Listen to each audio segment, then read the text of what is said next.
Assalamualaikum warahmatullahi wabarakatuh. Salam sejahtera untuk kita semua. Selamat pagi, semoga masih sehat di hari yang baru ini. Sebelum memulai aktivitas, seperti biasa, kita berdoa dulu ya. Saya pimpin, berdoa mulai. Berdoa selesai. Pastikan kalian sudah sarapan terlebih dahulu sebelum mengikuti kegiatan hari ini agar kuat menghadapi kenyataan. Oke, langsung saja menuju materi hari ini. Materi hari ini adalah meneruskan materi minggu kemarin, yaitu tentang sistem operasi jaringan bagian 2. Mapelnya administrasi sistem jaringan dengan tema sistem operasi jaringan bagian kedua. Minggu kemarin kalian mendapat tugas yaitu mencari apa itu distro Linux, ya kan?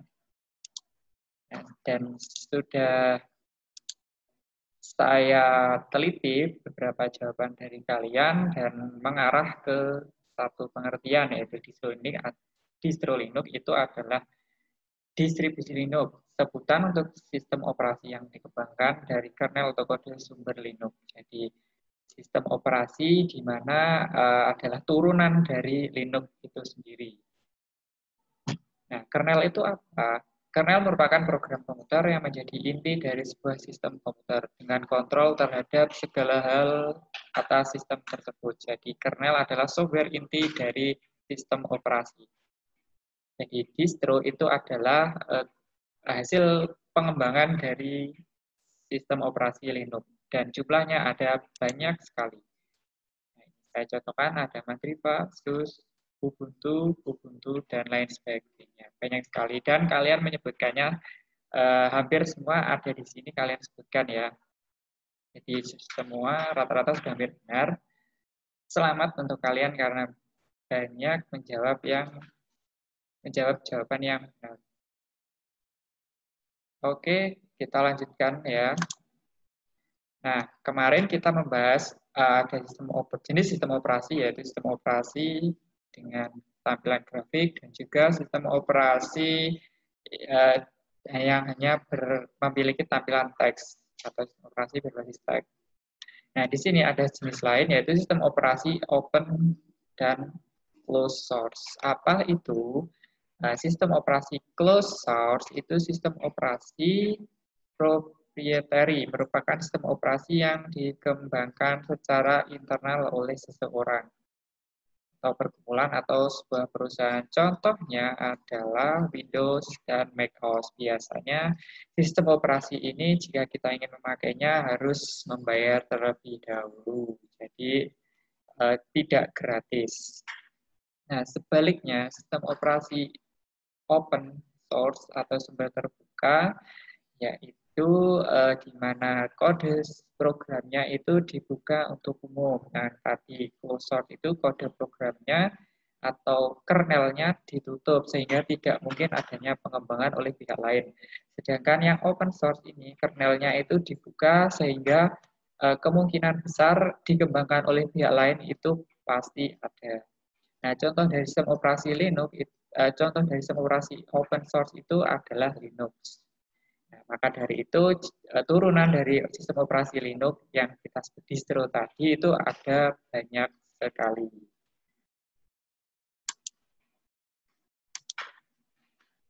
Nah, kemudian sistem operasi dibedakan berdasarkan bitnya. Ada 32 bit dan 64 bit. Nah, yang 32 bit ya, sistem operasi 32 bit ini hanya mampu menerima RAM maksimal 3 GB, sedangkan sistem operasi 64 bit mampu menggunakan lebih dari 128 GB. Nah, kemudian manajemen memori dari sistem 64 bit juga lebih baik, sehingga mampu menjalankan proses pada aplikasi lebih cepat. Sebenarnya untuk komputer dengan RAM lebih dari 3 GB itu masih bisa diinstal 32 bit, tapi hasilnya tidak akan semaksimal jika kita menginstal yang 64 bit. Seperti itu.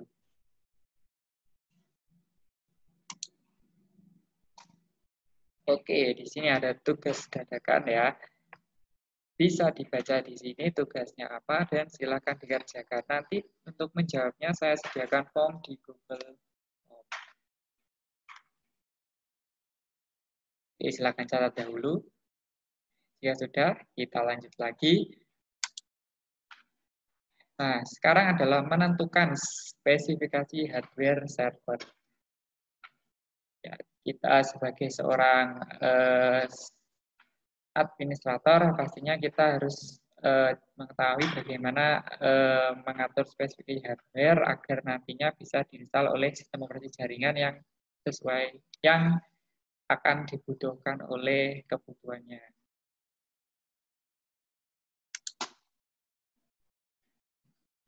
Nah, seperti halnya dengan fungsinya, spesifikasi komputer server berbeda dengan yang dibutuhkan komputer klien. Sudah pasti ya, karena server itu mengendalikan klien, jadi spesifikasinya harusnya lebih tinggi daripada klien. Selanjutnya, akan dijelaskan kapasitas prosesor, RAM, dan hard drive yang diperlukan jika Anda ingin membuat server sendiri. Jika kalian nanti mungkin punya bisnis ataupun perusahaan, nanti mungkin ini ilmunya bisa dipakai.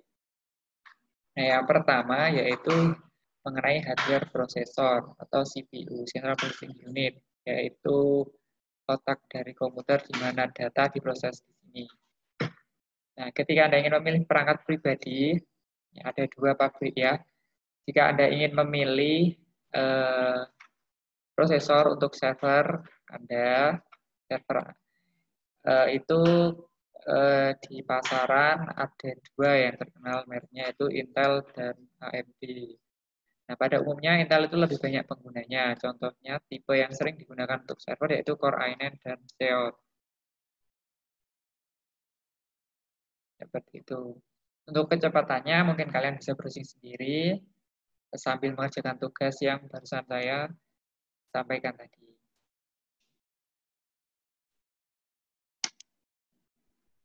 Kemudian ada RAM, Random Access Memory, yaitu memori yang digunakan ketika menjalankan program ya.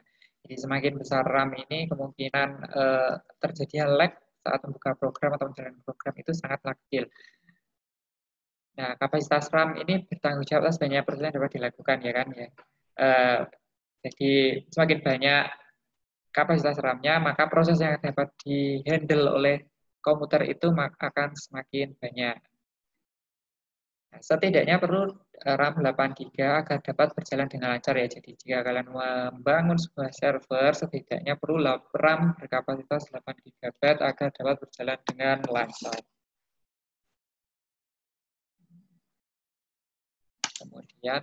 Kemudian setelah RAM itu yang pasti adalah penyimpanannya.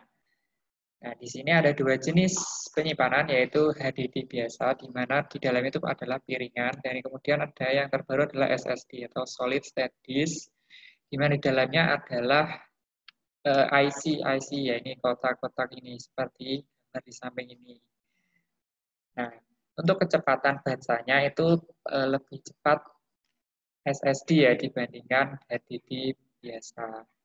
Nah, ada dua hal yang perlu dipertimbangkan ya kita milih perangkat penyimpanan atau server, yaitu bisa hard disk atau SSD tergantung kebutuhannya.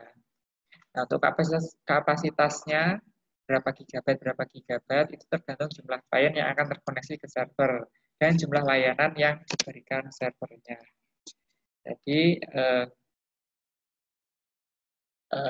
kapasitasnya itu tergantung jumlah servernya,